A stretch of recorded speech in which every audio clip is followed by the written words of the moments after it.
Most people don't talk about this fear. They think fear comes from not believing in yourself, from thinking you're not good enough. But there's another fear, a quieter one, and honestly, it's heavier. It's the fear that comes from knowing you are capable. You know you could do more. You know you're not lazy. You know you're not dumb. You know there's something in you that hasn't been used yet. And that's exactly why you hesitate. Because once you try, there's no hiding anymore. As long as you don't start, you can tell yourself stories. Maybe I'll do it later. I just need the right time. I could be great if I really tried. But the moment you take action, those stories disappear. And that's scary. Because if you fail after trying, you can't blame timing. You can't blame motivation. You can't blame potential. You're left with one thought. What if this is really my best? So instead of risking that answer, you wait. You scroll. You plan. You think. You tell yourself tomorrow will be different. Not because you don't care, but because you care too much. Your brain is trying to protect you. Back in the day, staying safe meant staying alive. Don't leave the cave. Don't take risks. Don't try something new.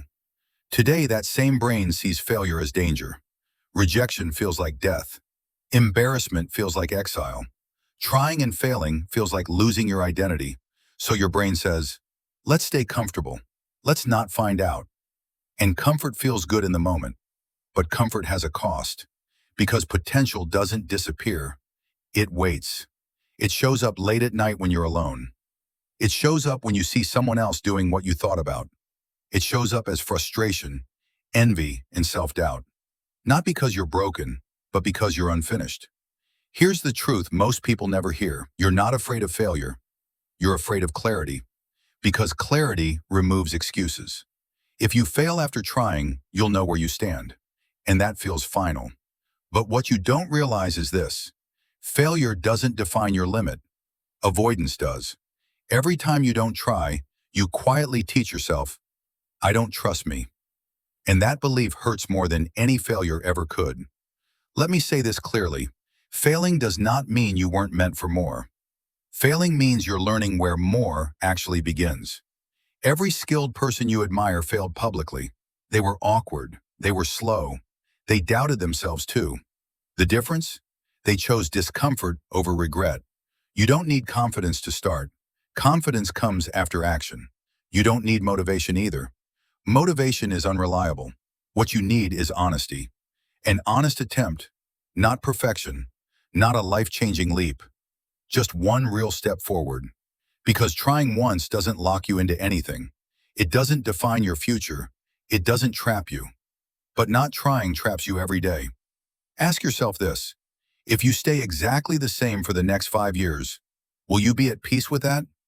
If the answer makes your chest feel heavy, that's not fear. That's potential asking to be used.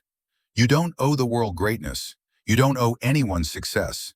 But you do owe yourself effort. Because years from now, you won't regret the things that didn't work. You'll regret the things you never let begin. So take the pressure off. You're not trying to prove anything. You're not trying to be perfect. You're just answering the question, what happens if I try once? And whatever the outcome is, you'll be stronger for knowing. Failing won't break you. Embarrassment won't end you. Trying won't ruin your life.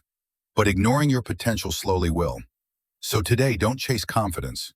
Don't wait for fear to disappear. Just take one honest step. That's how potential turns into reality.